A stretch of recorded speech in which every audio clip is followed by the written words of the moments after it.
Senhor e Salvador Jesus Cristo. Amém? Amém. Eu cumprimento a igreja noiva de Cristo com a paz do Senhor. Amém. Quantos têm a sua Bíblia Sagrada? Pegue ela. Vamos ler um exemplar da Bíblia que se encontra no Evangelho de Jesus, escrito por Lucas. Evangelho de Jesus, escrito por Lucas, capítulo de número 8, versículo de número 10. Evangelho de Jesus, segundo escreve o médico Lucas, capítulo de número 8, versículo de número 10. Quantos acharam o texto bíblico? Diz amém. Amém. Diz assim a Bíblia Sagrada: ao arregressarem os apóstolos, relataram a Jesus tudo o que tinha feito, e levando-os consigo, retirou-se à parte para uma cidade chamada Betsaida. Mas as multidão, ao souberem, seguiram-no, acolhendo as palavras-lhe a respeito do reino de Deus, e socorria os que tinham necessidade de cura. Mas o dia começava a declinar. Então se aproximaram os 12 e lhe disseram: desperte a multidão, para que, indo às aldeias e campos circunvizinhos, se hospedem e achem alimento, pois estando aqui em lugar deserto. Ele, porém, lhe disse: dai-lhe vós mesmo de comer. Responderam eles: não temos mais que 5 pães e 2 peixes. Olha para o teu irmão e diga para ele assim: 5 mistérios que Jesus revelou através do pão. Toma o seu assento, meu amado, glorificando e exaltando o nome do Senhor nesta noite. Queridos, o texto que ora lemos é um texto que vem extraído do Evangelho de Jesus, escrito pelo médico Lucas. Quando nós lemos a Bíblia Sagrada, nos Evangelhos de Jesus, segundo escreve o médico Lucas, logo nós entendemos que Lucas, ele é o coautor de 2 livros escrito por Lucas. Lucas escreve. Oh, glória! Oh, aleluia!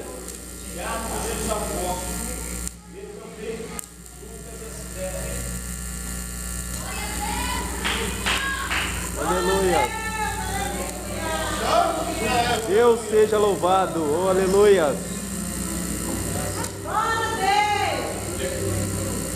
Oh, aleluia! Glórias! Lucas escreve 2 livros que foram escritos pelo Dr. Lucas. Lucas escreve o livro de Atos dos Apóstolos. Ele também escreve o seu próprio livro, cujo está nos Evangelhos de Jesus Cristo. A Bíblia vai nos contar que Lucas, ele foi um dos discípulos mais detalhistas que houve na época nos Evangelhos de Jesus. Embora no Velho Testamento a Bíblia nos mostra como Isaías foi um dos profetas maiores, que também no Antigo Testamento foi mais detalhista a falar de Jesus. No Antigo Testamento, o profeta Isaías, quando ele foi tomado pelo Espírito de Deus, a Bíblia diz que ele trouxe as características a respeito de Jesus, o Cristo ressurreto. A Bíblia diz que Isaías falou a respeito de Jesus muito antes sem nunca ter visto a Jesus Cristo. A Bíblia diz que Isaías falou a respeito do nome de Jesus. A Bíblia diz que ele disse que Jesus se chamaria Conselheiro, Deus Forte, Pai da Eternidade e Príncipe da Paz. A Bíblia diz que Isaías também catalogou dizendo que Jesus, ele seria filho de uma mulher que era virgem, nascido de uma mulher virgem. A Bíblia nos mostra então que Isaías, no Antigo Testamento, foi o profeta que mais detalhou a respeito de Jesus.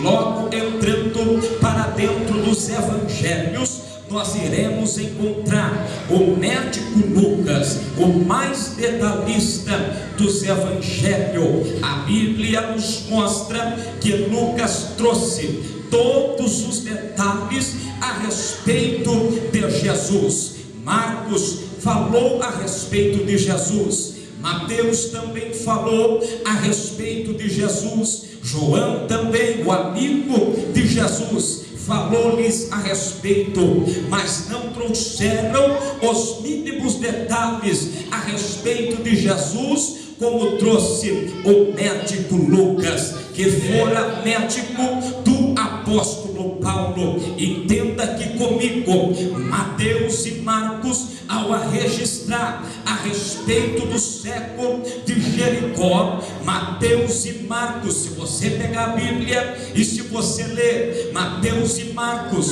dizem que Jesus curou o cego de Jericó logo na saída de Jericó. Ora, é bem verdade que se nós lemos o texto bíblico de Lucas, escrito por Lucas, a Bíblia diz que Jesus dizendo que Lucas disse que Jesus curou o cego de Jericó logo na entrada de Jericó. Perceba comigo, Mateus e Marcos disseram que ele curou o cego na saída da cidade, mas Lucas disse que Jesus curou ele na entrada. Há uma controvérsia de alguns teólogos dizendo que houve um contratempo. Não iremos discutir isto, mas vendo o detalhe de Lucas e vendo os detalhes de Marcos e de Mateus, eu descubro e chego a um ponto, sem medo de errar, eu afirmo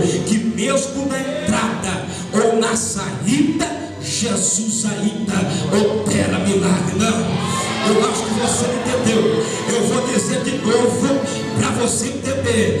Talvez você entrou, você ainda não sentiu milagre, mas a Bíblia nos diz que Jesus não cura só na entrada, mas ele cura também na saída. Eu estou dizendo algo de Deus para a tua vida aqui, meu irmão, nesta noite.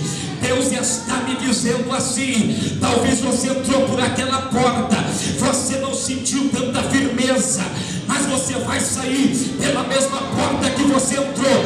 Eu vou profetizar que quando você chegar na tua casa, o telefone de Deus vai tocar na tua vida, aquela resposta que você precisa. Deus está trazendo para a tua vida aqui nesta noite.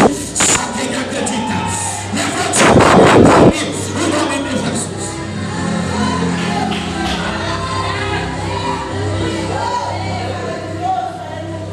Mateus e Marcos disse que Jesus curou o cego Bartimeu logo na saída. Sabe o que eu acho interessante? É que Mateus e Marcos, eles só observaram a saída de Jesus na cidade de Jericó. Logo Lucas, que era o mais detalhista na época, ele observou a entrada e também a saída. Sabe o que eu descubro aqui? Eu descubro que tem gente, meus amados, que ele só quer pular no final, porque ele pensa que é no final que está o melhor. Mas Lucas descobriu que no começo Jesus ainda faz milagre.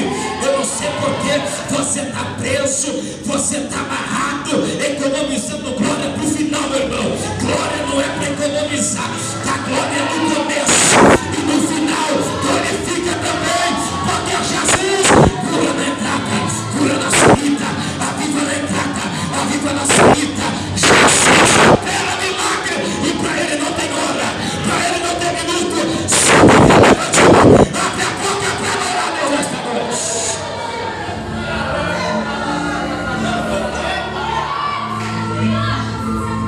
Lucas fora o discípulo que mais falou a respeito de Jesus. Sabe o que eu acho interessante? Que além de falar muito a respeito de Jesus, Lucas foi médico do apóstolo Paulo, ou seja, aonde o apóstolo Paulo ia em suas cruzadas missionárias, aonde havia curas, milagres, Lucas acompanhava o apóstolo Paulo. Se você observar, Lucas também escreveu o livro de Atos dos Apóstolos. Lucas trouxe os mais detalhes a respeito do apóstolo Paulo. Agora o texto que ora acabamos de ler, a Bíblia vai nos mostrar Lucas registrando e escrevendo, dizendo que chegando Jesus, estando Jesus em uma cidade chamada, a Bíblia nos mostra que quando Jesus chegou nesta cidade, Jesus estava apregoando o evangelho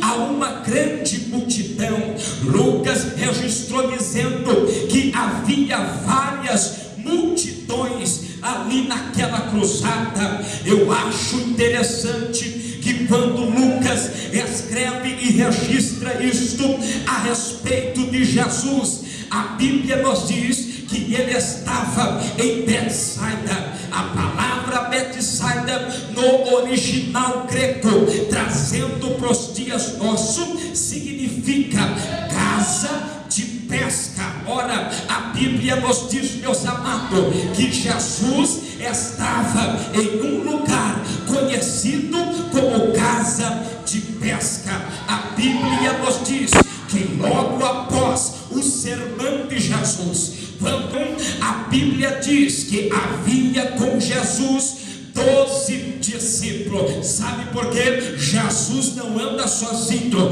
Jesus anda com discípulo. A multidão poderia comer naquele. Sabe quem ficava? Os discípulos. Sabe por quê? Tem gente que só quer a bênção, mas discípulo não, ele quer o dono da bênção. Tem gente, meu querido, que ele só quer um carro novo. Tem gente que só quer a casa nova. Mas quem é discípulo, ele quer aquele que fez os céus e fez a terra e tem casa preparada desde a fundação do mundo. Para quem? Para os discípulos. Para os discípulos. Deus está me dizendo aqui nesta noite, meu irmão, você é multidão ou você é discípulo? Você é multidão ou você é discípulo? Multidão só adora quando tem cantor de fora, multidão só adora quando tem pregador de renome, mas discípulo não. Discípulo acompanha o seu pastor quando tem 3, quando tem 4. Multidão só vai aonde tem renome, mas o nome que está acima de todos aqui não é o homem da terra, é Jesus. É ele que brilha aqui. Se nós brilhamos é por causa do brilho dele. Se é a nossa vida, não. Você é multidão ou se você é discípulo? Se você é discípulo, meu querido, você vai até o fim desta campanha e quando começar outra também vai. Mas multidão não. Multidão só vem quando tem campanha. Vem aqui e receba a sua chave. Vem aqui e receba a casa nova. Discípulo não. Discípulo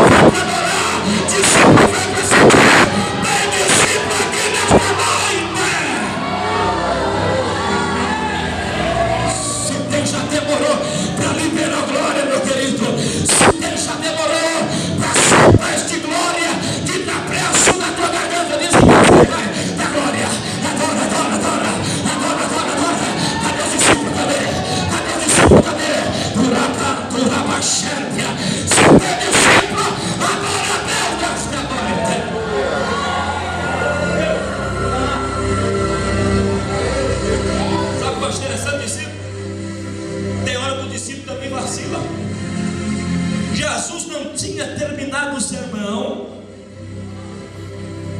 os 12 chegou.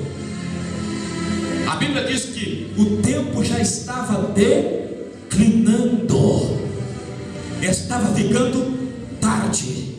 A Bíblia diz que os discípulos chegaram até Jesus e disseram: Mestre, despede a multidão. O que eu acho interessante, mesmo sendo multidão, tendo discípulo no meio dela, Jesus não despede a multidão de mão vazia. Ninguém sai da festa falando mal de Jesus, dizendo que não comeu, dizendo que não se alimentou, meu querido. Se tiver multidão, vai ver o sobrenatural de Deus, mas se tiver discípulo, vai vivenciar o sobrenatural de Deus. Multidão só vê o milagre, discípulo vive o milagre. Multidão só vê as coisas acontecer, discípulo não, ele faz as coisas acontecerem, porque Jesus disse: se creres, eu em meu nome falar coisas maiores do que eu. Está entendendo o mistério de Deus? Está entendendo? Tem gente que está entendendo, tem discípulo que está entendendo, tem discípulo que está entendendo, meu irmão. Se você não tiver, muda de lado hoje, muda de lado hoje. Vai se perder tua vida na terra. Se alguém quer levantar a mão para adorar, levante a mão para adorar, levante a mão para adorar.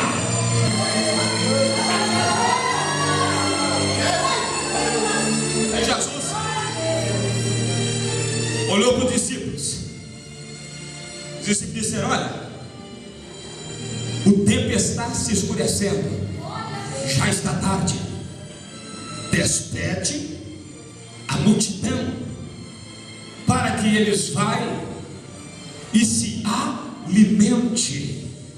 A Bíblia diz que aonde Jesus estava era um lugar. Os discípulos disseram: pois aonde nós estamos é deserto, e aqui não temos alimento e nem dinheiro para comprar alimento para toda esta multidão. A Bíblia relata que tinha apenas 5.000 homens naquele dia do sermão pregoado por Jesus, mas eu acredito que tinha muito mais, 5.000 homens, fora mulheres e crianças. Havia por volta uma média, segundo o que eu entendo, umas 10.000 pessoas, com crianças e mulheres, fora os homens. A Bíblia diz então que os discípulos disseram para Jesus despedir a multidão e se alimentar em outro lugar. Aí eu descubro aqui na Bíblia, Jesus olhou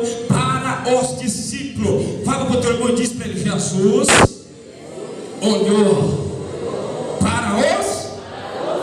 Não foi para a multidão, foi para os discípulos. Jesus olhou para os discípulos e lhes soltou uma palavra. Jesus disse para eles assim: ora, dai vós mesmo de comer para toda esta multidão. Alguém se levantou e disse: mestre, nós só temos 5 pães e 2 peixes. Parece que eu entendo, cantor, quando alguém se levanta e diz esta palavra para Jesus. Sabe o que eu entendo? Eu entendo um discípulo desanimado, eu entendo um discípulo sem fé, porque ele viu o tamanho da multidão e disse: o que eu tenho, ou seja, o que nós temos é pouco para esta multidão. A Bíblia nos diz que quando eles disseram para Jesus: só temos 5 pães e 2 peixes, Jesus olhou para ele. Quem sabe Jesus disse: cabra de pouca fé, passa para cá esses 5 pães e também esses 2 peixes que vocês têm. Parece que eu vejo os discípulos pegando os 5 pães e os 2 peixes e dá para o mestre. Sabe o que eu descubro, meu irmão? Eu descubro que 5 pães e 2 peixes na mão de Jesus é diferente do que na mão de discípulo. Mas sabe o que eu entendo também? Que o povo exercer no nosso ministério, primeiro tem que passar na mão dele. Primeiro tem que passar na mão dele. Não, acho que você não entendeu, meu querido.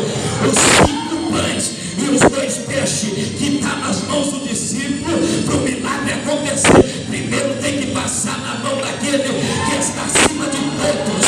O teu ministério, meu querido, não adianta ser passado só pelo homem da terra. Teu ministério tem que ser reconhecido pela mão de Deus, pela mão de Deus, pela mão de Deus, pela mão de Deus. Pode até ter teologia, pode até ser estudado, mas se não passar na mão de Deus, não tem ministério prolongado, não tem ministério próspero. Mas Deus está lhe dizendo aqui hoje que Jesus trouxe você aqui para ensinar discípulo, para ensinar discípulo, para ensinar discípulo.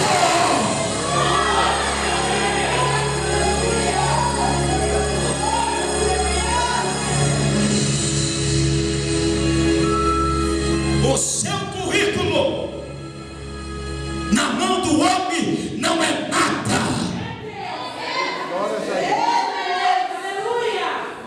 Uramanda suplicamandai, mas na mão de Deus você não passa vergonha.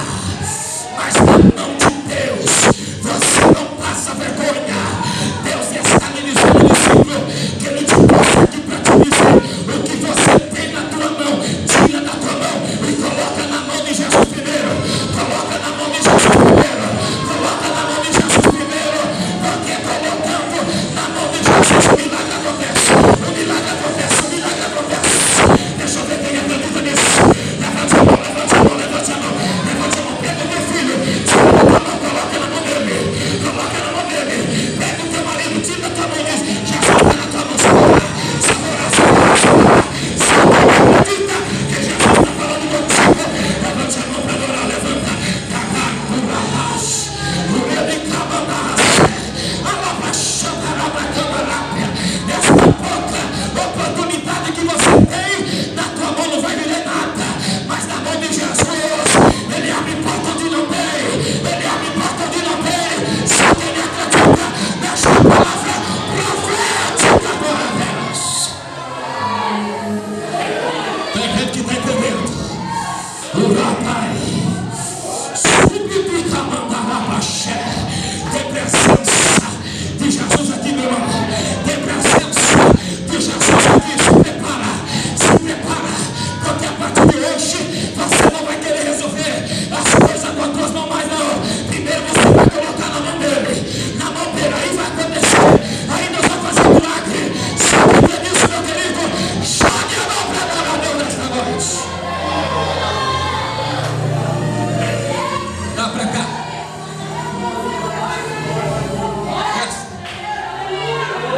Você não está entendendo, mas é 5.000.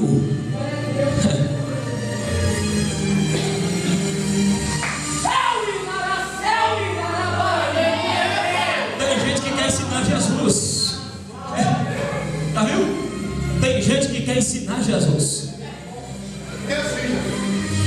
Jesus só trabalha até aqui, passou daqui não é Ele.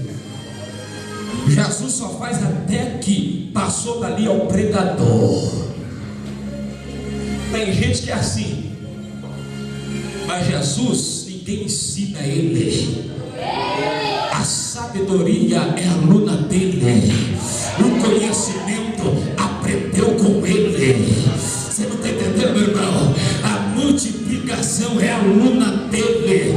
Deus está me dizendo aqui que o pouco que você tem vai aprender o muito com Deus hoje. O pouco que você tem vai aprender com Deus hoje. Deus vai ensinar um pouco hoje, que na vida de crente não pode ser pouco, não, tem que ser muito. É verdade, pastor, eu gosto que na Bíblia, a Bíblia diz assim, que Deus não dá uma bênção por medida, mas a Bíblia diz que a bênção que Deus tem para mim e para você é recalcada, é transbordante e sacudida. O que Deus tem para a tua vida, meu querido, ainda não desceu na tua memória, mas o pouco que está na tua memória hoje vai sair daqui entendendo que o grande de Deus vai possuir a tua vida, que o grande de Deus vai tomar conta da tua vida. Deus está me dizendo aqui nessa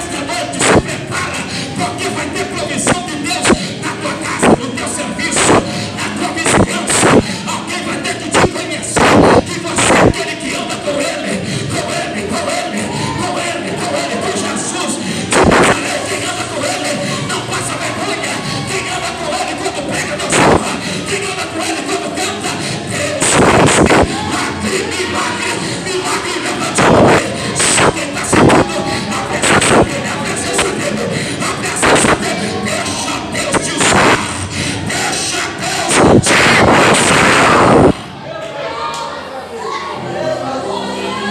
Anduramacé, subracanto rebe camandai, durabachambará.